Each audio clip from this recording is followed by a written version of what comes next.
That's a great start to the podcast. Just spill my water all over everything. Oh well, here goes nothing.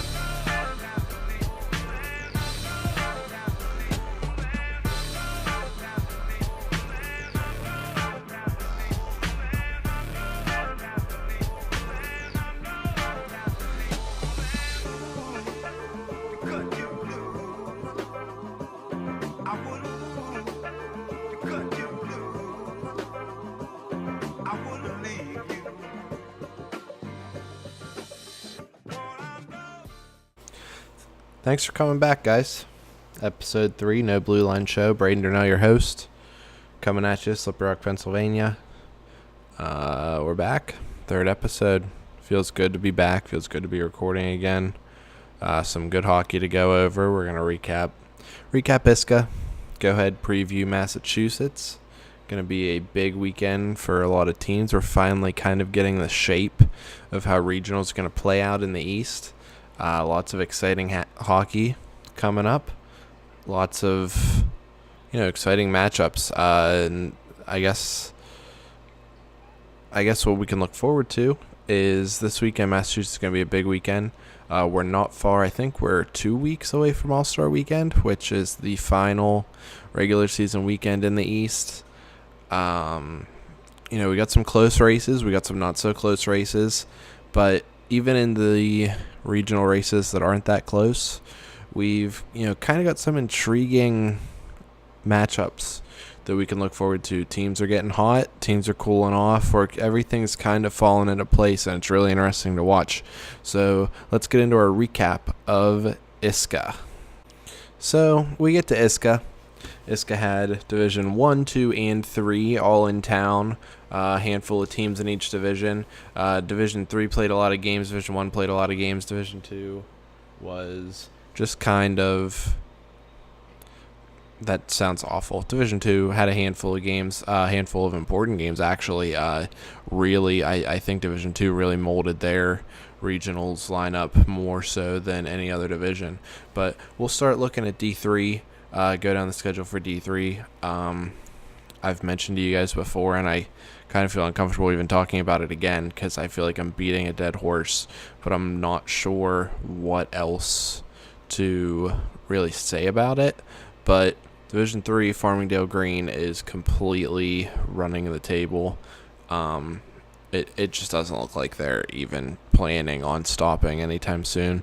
First game of the weekend, they actually kicked off the actual first game of the weekend, 7 a.m. Saturday, ISCA. They play Temple, 15-0.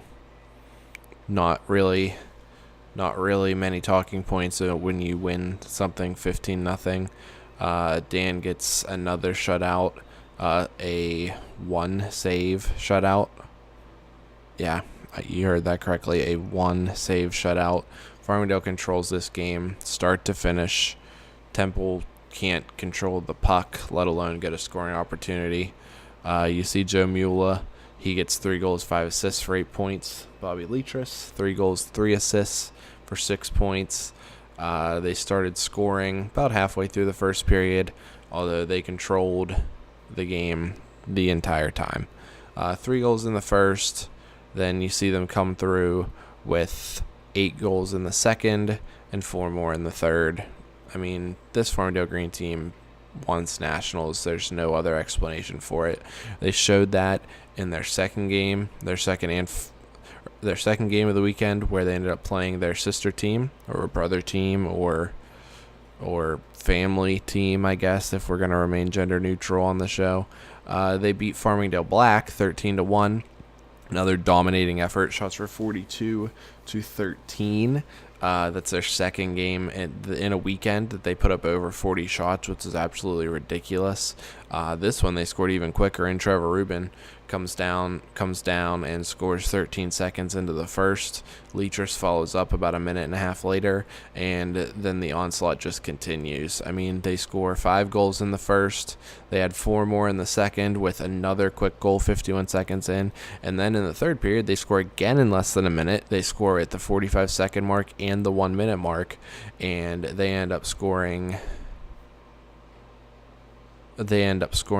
5 more goals in the third. Final score, as I mentioned before, 13-1. and their third game was not much different at all. Their third and final game of the weekend, they ended up playing Slippery Rock. They don't put up 40 shots, which I guess is a positive if you're looking at it from Slippery Rock's perspective. They end up putting up 31, which is, the least amount that they do over the weekend, but they win the game 9-0. Leachers with another hat trick. They scored 2 in the first, one of them being a power play goal from Joe Mula, and they end up scoring 3 more in the second, all within 8 minutes of each other, all kind of in the middle frame of the second period. And in the third, they score 11 seconds in, 57 seconds in, and it's just demolishing by Farmingdale Black. It's really impressive to watch these guys play because they're just so far and beyond every other team in the East. Part of me, I have two sides. Part of me really wishes that there was a team that competed with them, just because I like to see that fast, competitive back and forth action, similar to what we got from Farmingdale Newman in D1 last year. But part of me likes to just sit back and watch these guys play. This is a fun team to watch play. They know how to play the game. They play the game well. They also, and it's not one of those cases where you have an incredible lineup and just an average goaltender. Dan really just makes so many good saves. I mean, he really highlighted that in the interregional, specifically against Michigan State in that 3-2 overtime win there. 3-2 or 4-3, can't particularly remember. But this is a team that is solid from top to bottom. It's just incredible. And they did add a couple guys for the spring semester who really bolster that lineup. Other games in D3, Slippery Rock ends up edging Farmingdale Black, which is a I mean, I wouldn't necessarily say it's a surprise. Slippery Rock is a good D3 team. Farmingdale Black is not nearly as strong, obviously, as Farmingdale Green. But Slippery Rock, I mean, the way they really take care of business here is they get an early lead. Well, I shouldn't say they get an early lead. They get a 1-0 lead in the first. Justin Predmore gets that goal. And, there's not a lot of penalties in this game. Slippery Rock ends up taking 2. Farmingdale takes 1 in the first. Farmingdale answers back early in the second. Tommy Hamill scores about 3 minutes in there. Makes it 1-1. But then Slippery Rock kind of owns the second period. They end up scoring about 30 seconds apart. Frank Hirsch and Mark DeAngelis. They end up making it 3-1 going into the third. And they really did. I mean, the second period was Slippery Rock's strongest period. They double Farmingdale in shots in the second period, 10-5. And then in the third, they had an insurance goal. Frank Hirsch gets his second of the game at the 6:42 mark. And in the third, very late. I mean, at this point, it's 4-1. Yeah, 4-1 at this point. And then about 14 seconds apart, Tommy Hamill gets his second and third of the game for Farmingdale Black. He completes the hat trick, makes it close for the end, but it's just not enough. Farmingdale Black doesn't. I mean, they get opportunities late in that last minute and 15 seconds, but they can't find one behind the Slippery Rock goaltender, who is Jacob Drozniski. He makes 19 saves in this one. All of them good saves because Farmingdale can score, and this is a big win for Slippery Rock. Gives them some great momentum going forward throughout the weekend, throughout the end of the spring. Maybe they can make some noise at interregionals. Who really knows? Next game in D3, Slippery Rock continues that momentum. I think this was really important. Like I said, in I believe it was their last game. No, their last game on Saturday. Their last game on Saturday, they end up playing Farmingdale Green, and, they kind of get walked all over by Farmingdale Green. But they end up beating Temple 9-2 around lunchtime at ISCA. Temple's just out-skilled, outclassed, outplayed in their games. Shots in this one are 31-18 Slippery Rock. They pretty much double up Temple in shots pretty much every period. They control it from start to finish. They end up, like I said before, they lose to Farmingdale Green, and then Sunday they end up playing Temple again, winning 10-2. And this game, Temple holds it a little bit closer shot-wise, but Slippery Rock ends up in a 5-0 lead at the end of the first, and then they kind of just cruise from there, adding insurance markers in the second from Nick Smith, Skylar Hetrick, and getting 3 more in the third. while Temple's only 2 goals in the second and third were scored by Christian Schnitzler. So Slippery Rock wins 3 out of their 4 games. Farmingdale Green undefeated. Farmingdale Black's only losses coming to Farmingdale Green and Slippery Rock. Temple goes winless throughout the weekend. The way that shapes up the standings, you got Farmingdale Green sitting undefeated, 13-0. They're with those 2 shutouts.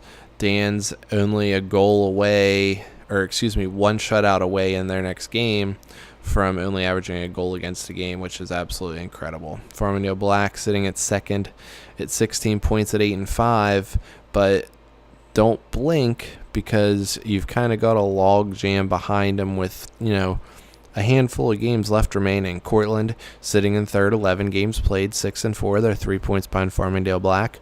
Rowan, who also wasn't in action this weekend, they're 5-4-1 with a game in hand in Cortland, so that's good for them. Slippery Rock, with those wins, really jumps up. It makes themselves look a little more impressive in the standings. They end up beating Farmingdale Black. They beat Temple twice for 3 wins. That triples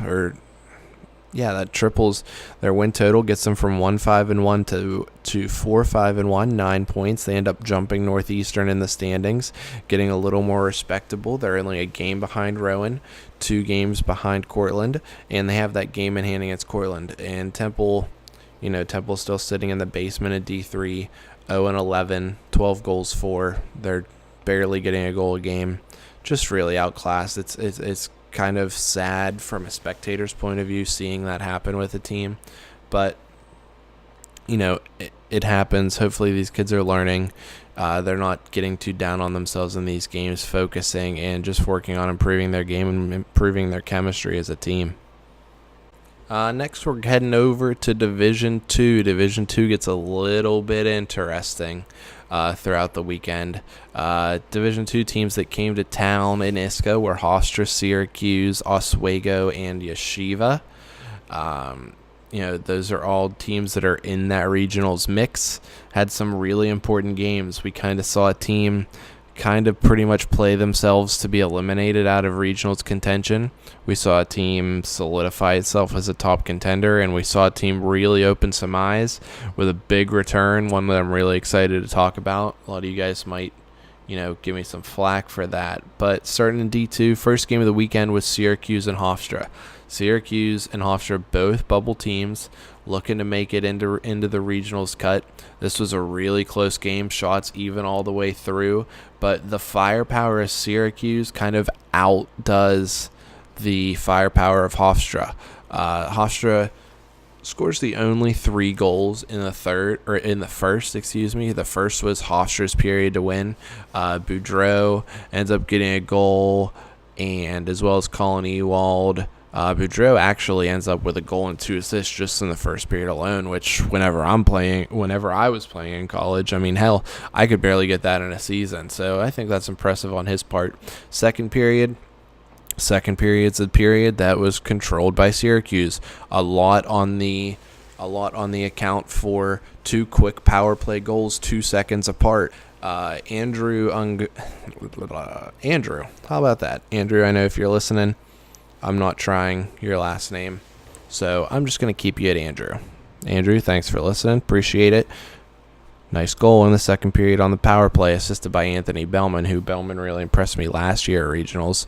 And Bellman ends up scoring again on the power play 2 seconds later in the second period, and then they had another one just over a minute later from Alex Rosenbaum. That ties up the game. Hofstra ends up getting the lead back late in the second period at the 9:43 mark. Ewald gets his second of the game. And then the third period, this was a game that Hofstra wins the first, Syracuse wins the second. It all comes down to who ends up winning that third period, and Syracuse decided early that was going to be their period to win as well. Orland scores 2 minutes in. Scores again 46 seconds after that, 46 seconds after that. Then Ken O'Brien, who I think is one of the most underrated players on the Syracuse lineup, ends up getting another one. That puts them up 6-3. Hofstra adds one on the power play a minute later on the Conway slashing penalty, and they end up making it 6-5, And then Hofstra ends up pulling the goaltender just trying to get that last-ditch effort as both these teams are on the bubble. And Syracuse adds the empty netter for Moreland there. Final score, Syracuse 7, Hofstra 5. Syracuse fighting their way back into the bubble. Hofstra kind of just teetering there. You're not sure at this point in the weekend who's gonna make their way up into that 6th spot in Division 2. Second game in Division 2 of the weekend. Let's see. Second game in Division 2 in the weekend, Hofstra comes back. Oswego coming back and getting one of their most important pieces to the Lake Show back. Mikey Boyd comes back spring semester, tries to give Oswego that push, and that's exactly what he does. They take the game against Hofstra 6-3. Boyd ends up with 22 saves in the game. Oswego ends up getting a quick win under their belt for the weekend, an important win under their belt for the weekend, and starts to build momentum towards the end of the spring. This is one of the talking points that I really wanted to talk about this week. Michael Boyd last year, some of you guys that might have attended regionals last year might be aware of this. Some of you might have seen it in person. Some of you might not have. Michael Boyd was the reason why this team performed so well at regionals last year. Hands down, no offense to any of the other players on Oswego, but I really developed an appreciation for the game of Michael Boyd last year at regionals, and I saw how pure of a goaltender he was, how he was able to steal Oswego games. Division 2, if you have a goaltender who's absolutely fantastic, he can steal you games in Division 2 by himself. I mean, it can happen in Division 1, but Division 2, a goaltender can really steal games, and that's the kind of things that Boyd does, and he did that here in their game against Hofstra. And I think as a player and as a team, Oswego knows. I mean, they've kind of become famous for. Well, I shouldn't say famous, but they've kind of become known for this the last handful of years. Oswego's a team that starts out the fall really slow and comes back in the spring, and they just come back with this intensity and this vengeance on their mind that they aren't going to miss regionals. And this spring's no different. They get the win against Hofstra, and then they come back on Sunday and beat Yeshiva, who, after their games this weekend, and we'll talk about that, Yeshiva ends up in first place in the standings, but their blemish this weekend is a 4-2 win against Oswego, which Michael Boyd again steals the show. Yeshiva wins the shot battle 27-24. You see Mikey Boyd with 25 saves. Oswego scores a minute into the game. Yeshiva adds one on the power play, and after that, I mean, you have to figure that one of the Tafalos players, or maybe Louis DeMarco, they say to the guys, hey, we got to stay out of the box because Yeshiva is great offensively, and just letting them play a man up is just that much more dangerous because Oswego doesn't take another penalty throughout the game. They respond 20 seconds later, quickly later, Chris Hood scores, assisted by Joe DeMarco. Oswego goes up 2-1. Yeshiva answers right before the end of the period, makes it 2-2. But then from there, Oswego ends up controlling the game. You don't see another goal from Yeshiva for the rest. Louis DeMarco, Jack Tafalos with the second period goals. And then it's the Michael Boyd show, man. He's making saves left and right, pad saves, he's saving one-timers, he's stopping fast breaks and rushes and odd man rushes by himself. His defenders are doing their job, making it easier on him, but Michael Boyd really talk of the town, I think, in Division 2 ECRHA, and I think deservingly so. Other Division 2 games that we haven't touched on yet, Oswego, they end up beating Syracuse 8-5 late Saturday, and just based on the standings, we'll get into the standings, but remember this, Oswego beats Syracuse 8-5. I mean, Oswego has skill. I mean, Syracuse has skill, and what it comes down to is depth and goaltending. Depth and goaltending really wins Oswego this game. They win it 8-5. Saturday, which is the day that Yeshiva, due to it being a Jewish university, they're playing most of their games on Sunday. And then this weekend they play all of their games on Sunday with no ability, with no Friday games. Yeshiva plays all their games on Sunday, which I would say has an effect on them. But like I said before, they lose their first game of the weekend to Oswego. Then they come back a couple hours later. They play Syracuse, win that one 6-3, which basically is just a controlling performance of Yeshiva. They really flexed their muscles offensively in that game. Then they beat Hofstra 5-4 in overtime. That's an interesting game because, Hofstra plays kind of neck and neck with Syracuse. Oswego kind of handles Hofstra. Like I said, Michael Boyd makes some big saves there. But Hofstra scores quickly and early with Andrew Gagnon, I believe. Sorry, Andrew, if I mess up your names. I guess I just can't say anyone with the first name Andrew. Can't say their last names. But, the game's pretty even. Yeshiva wins the shot battle 39-37, but it's fairly even all the way through until overtime. When you see Donnie Fuchs on the power play, Colin Ewald gets caught not moving his feet, getting the hooking call in overtime, and Donnie Fuchs capitalizes on that, gives Yeshiva the victory, gives them first place in the Division II standings. And Division II is a logjam, let me tell you. I'm gonna talk about Division II a little bit later. There's some Division II action going on in Massachusetts this coming weekend.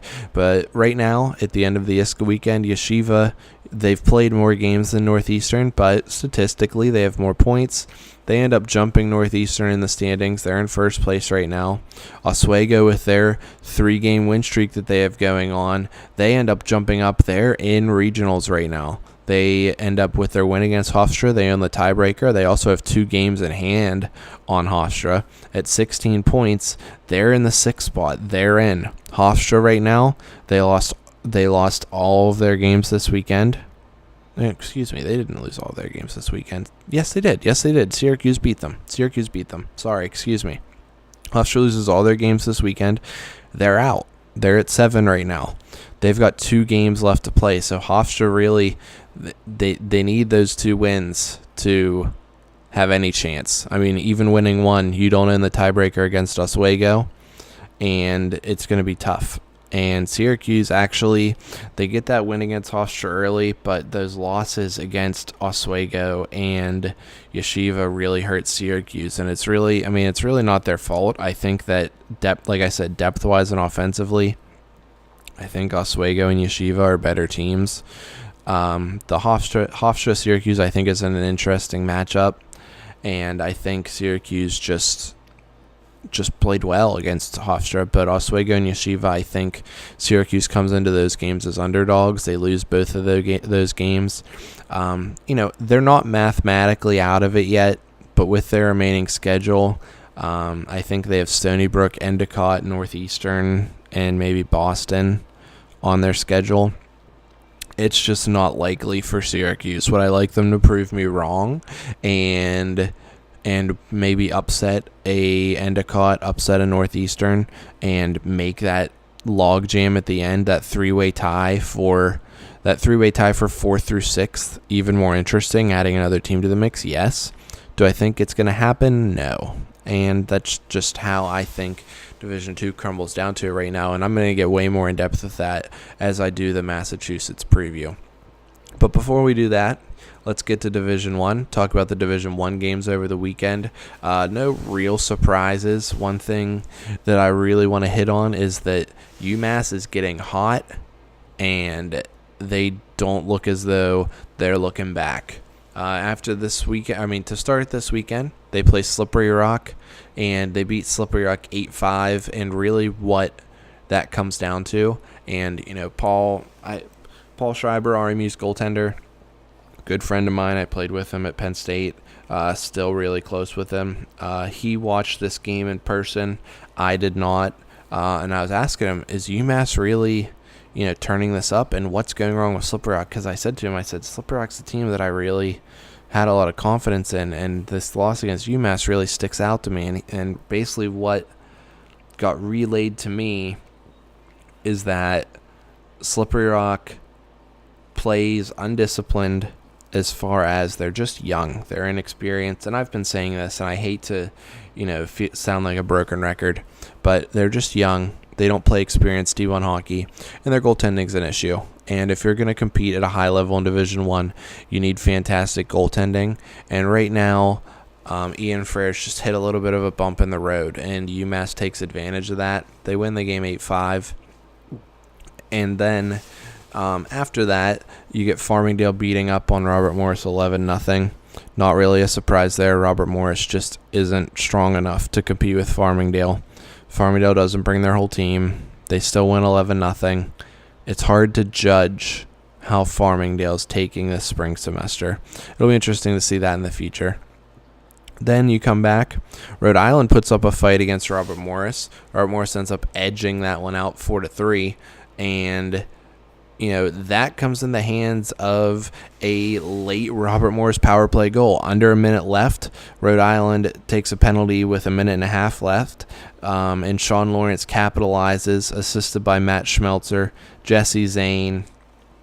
Robert Morris ends up just barely edging Rhode Island, and I don't know if that attests to me that Rhode Island's playing better or Robert Morris is right on that cusp of being a Tier 2 Division 1 team and maybe being below that. I'm not really sure what that game really tells me or tells us about the outlook of Division 1. But I think it's an interesting note that Rhode Island isn't getting blown out by Robert Morris in that game. Next Division 1 game, UMass continues their winning streak. They beat Temple 6-5. UMass continues staying hot, and it's really benefiting them. After that game, Farmingdale beats Slippery Rock 7-2. Slippery Rock keeps these games relatively close, but like I said before, Farmingdale doesn't bring their whole team to ISCA. They win 7-2, control the game start to finish. Slippery Rock can't necessarily keep up with the intensity and the puck possession that Farmingdale possesses. Plus, Farmingdale's got Dustin in net compared to Slippery Rock's Ian Frere, and if you're looking at if this was fantasy roller hockey, you're going to pick Dustin over a lesser-known goaltender and Frere for Slippery Rock. So it's not really a surprise Farmingdale gets that win. They come back and beat Temple 16-0 right after that. Farmingdale's Farmingdale, man. They come, they play, they win, they take care of business, and that's that. Slippery Rock then comes back, beats Rhode Island 15-4. That kind of sheds some light on, the game earlier with Rhode Island. They kind of laid all their cards out on the table because they saw the Robert Morris game as a game that they could win. Slippery Rock kind of stops that momentum with the 15-4 win. Then Robert Morris comes back, wins their second game of the weekend against Temple 6-2, which really benefits them in Nationals outlook, Regionals outlook. I don't believe Robert Morris is mathematically out of Regionals, but it's pretty grim, I guess, for Robert Morris. And the reason for that is on Sunday they lose to UMass 6-5. This was a big game between the two teams, and UMass edges them out 6-5. And your other Sunday game in Division 1, Slippery Rock ends up beating Temple 5-4 in overtime, which I think was a case of Slippery Rock kind of playing down to Temple. I mean, they control the shots 31-21, but they've got to rely on a Spencer Carlson goal in overtime to give them that victory. So if we're looking at the Division 1 standings, kind of highlighting the teams that were in action this past weekend, Farmingdale still undefeated in the East, 14-0. Still first place. Don't see that changing. Slippery Rock, although they lost and didn't play that well this weekend, they're still sitting at third.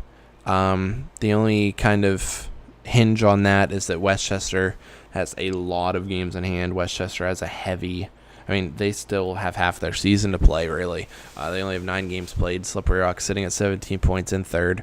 UMass, with their big weekend, they win 4 games this weekend. That hops them up above Cortland, puts them in the 5 spot, which I think I definitely, with the way that the standings are kind of playing out, if I'm UMass, I want to keep this momentum going, not necessarily in the hope of, I really don't think there's a difference between 3, 4, and 5, but if I'm UMass, Slippery Rock is way more appealing to me than Westchester. Westchester still kind of has that mystery about them, whether they're a great Tier 1 Division 1 team or if they're, like a Slippery Rock or, we haven't seen Newman play yet this spring, so maybe like a spring Newman team, we have seen Newman play at the Interregional, but in East action, we haven't seen Newman play. Robert Morris, They're at 9 points, which they're not out of it. They only have 4 games left to play, however. Kind of tough to see them out. It's tough to know that their best player's out and they are, their best player's out and they're suffering because of a player being out. I mean, that's what it comes down to. But, I mean, the cool thing about it is that they're still competing.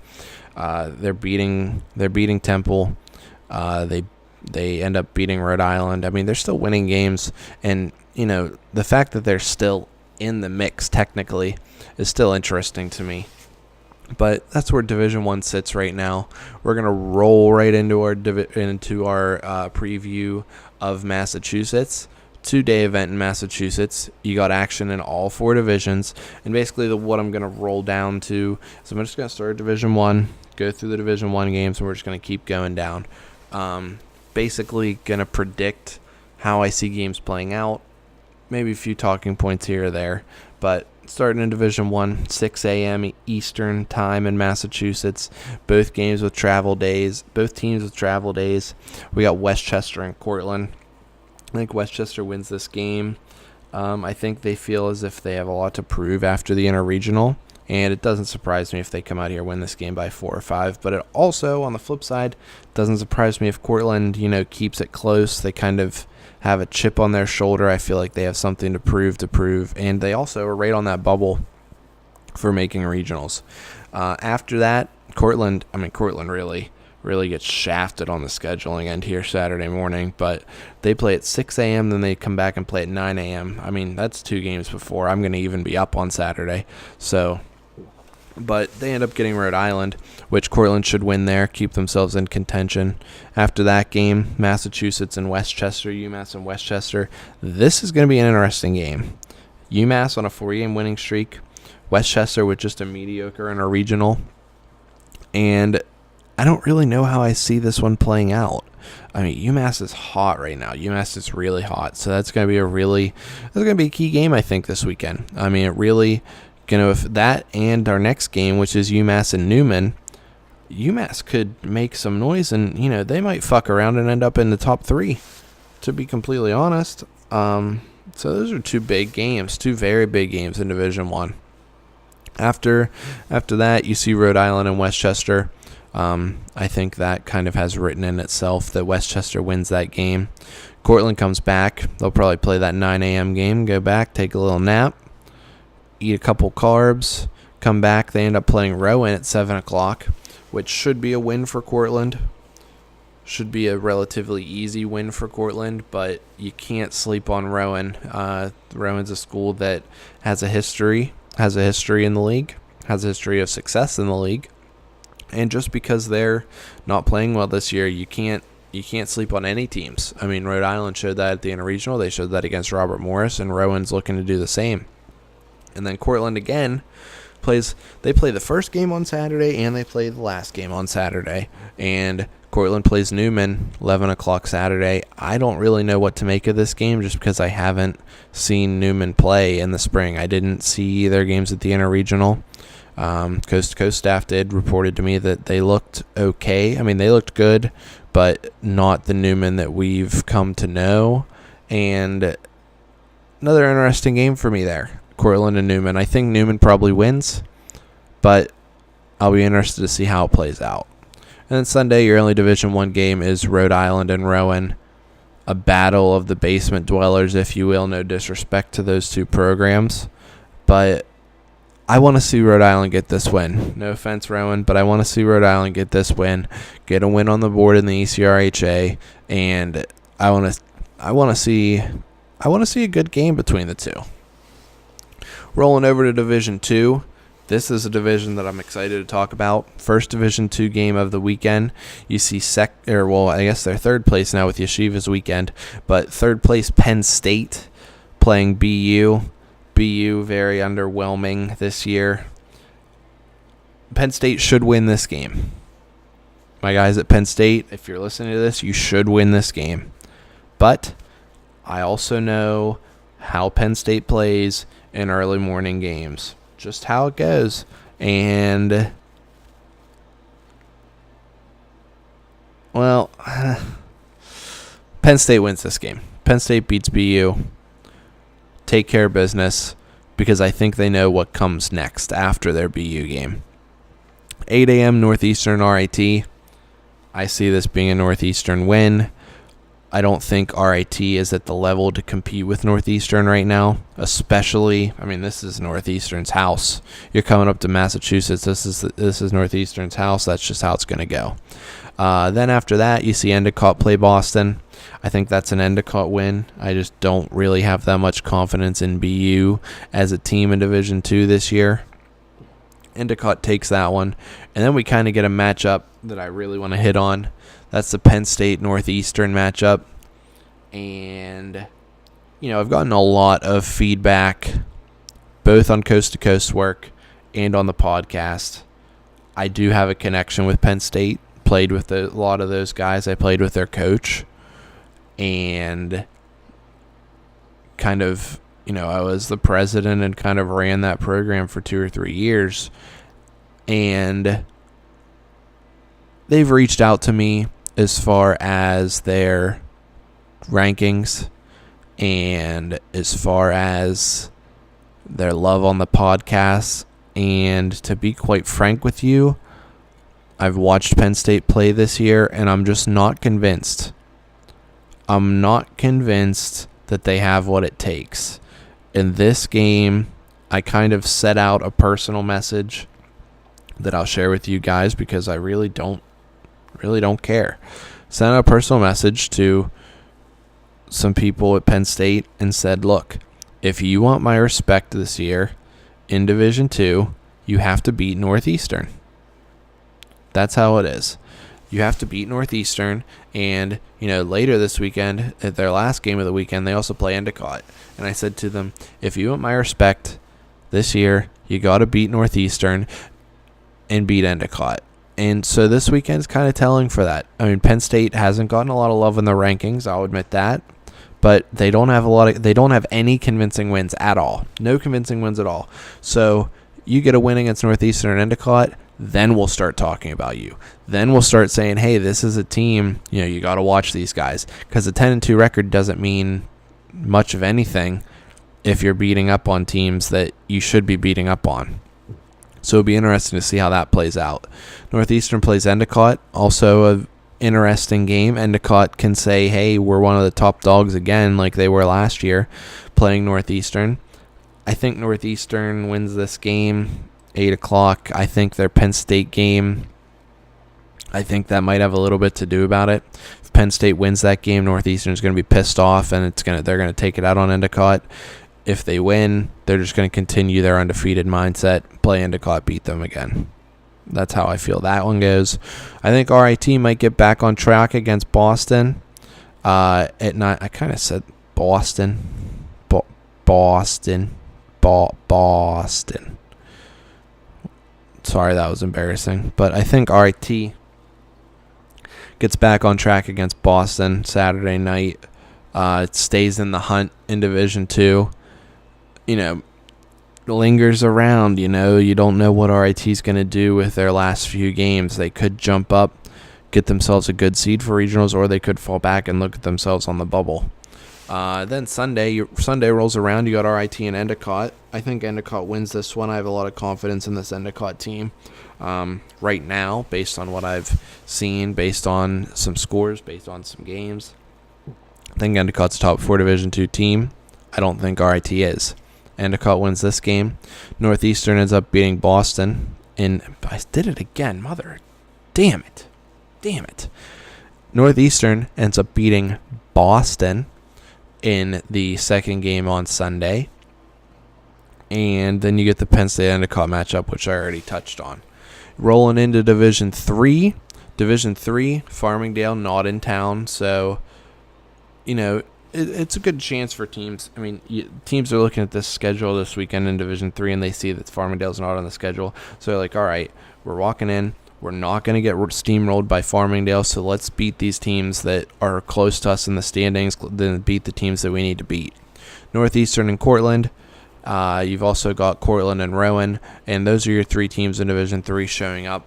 You do a little bit of a round table, as Rowan plays Northeastern then Saturday night, and then Sunday morning Northeastern plays Rowan again, and then you go to Division 4, which only has 2 teams there, so we only have 2 games in Division 4. That's Vermont and Cornell. They play a home and home, if you will, here in Massachusetts. They play at 1 o'clock, and they play at 5 o'clock. And I think Cornell wins both of those games, or they could split. I don't think that Vermont is going to win both of those games, but I think Cornell has the opportunity to. It's going to be a Cornell 2-0 weekend, or it's going to be a split, is how I feel about that. So that's our recap. That's our preview. Episode 3 down. Got some feedback on episode 2. Continuing feedback on episode 1 as well, and I appreciate.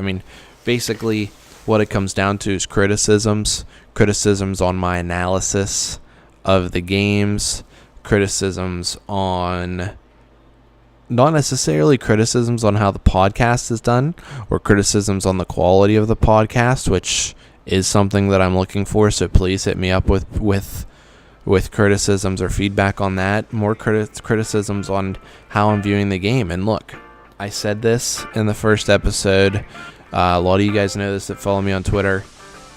I've lived this. I've lived ECRHA and NCRHA hockey for the last 6-7 years. Between playing D2, between working for Coast to Coast, between volunteering for ECRHA work, volunteering for NCRHA work, being a player, coach, captain, president, everything for a Division 2 program with a history in Division 1. I know this game, I know this league, I know what it takes to win, I know what it feels like to lose, and I know the history of these teams, not only just in the East, but I know the history of teams like Lindenwood. I know the history of teams like Michigan State, Ohio State, Florida State, East Carolina, UNLV, who doesn't, isn't there, but, the history of UNLV, their magic run to the Final Four a few years back. I know the history of this league, and I know the game, I know the sport, I know the league, I know what I'm talking about, and I want criticism, I want feedback, but if you're going to question my credibility, you don't want to listen to the bullshit that I'm spewing, don't listen. That's all it is to it. Podcasting is something that I felt was a great way to get news across to you guys, a great media outlet for players, coaches, families, brothers, sisters, dogs, cats, snakes, whoever. I felt it was a great way to get across. I listen to a lot of podcasts. I have a lot of inspirations in podcasting. Between Joe Rogan, between H3, there's Radio Lab, there's a lot of podcasts that I listen to, and basically what it comes down to is if you don't like what you're listening to, don't listen to it. Right now, if you don't like my take on this stuff, then make your own podcast. Give me some competition, because right now, I'm coming in here week in, week out, and this is only the 3rd episode, I get that, but I'm coming in here week out, and I'm giving you guys what I got, and if I had someone, with a little competition, maybe I'd up my game a little bit, maybe I'd spend a little bit more money, maybe I, without looking for help and assistance, whether it be sponsorships, whether it be, a staff, if you don't, what it comes down to is that I want your feedback, I want your criticism, because I want to create a dialogue with you guys, the listeners. Give me your feedback, give me your criticism, let's have a conversation. Don't tell me something and then I respond to you and I don't hear back from you, because what that tells me is that you're not ready for my conversation back, and I want that conversation, I want that dialogue. Got off on a little bit of tangent there. I appreciate all you guys listening. The viewer count has been way exceeding my expectations, and I can't tell you guys how appreciative I am of that. Making an impact like that is humbling, to say the least. But that's going to do it. Episode 3 in the books. You got Massachusetts coming this weekend. Action across all 4 divisions. Playoffs are shaping up, man. Playoffs are shaping up. This has been Braden Now, No Blue Line Show. We're out of here on episode 3. Thanks, Cartoon Ready, for the logo. Thanks to the Music Boys, and we are out.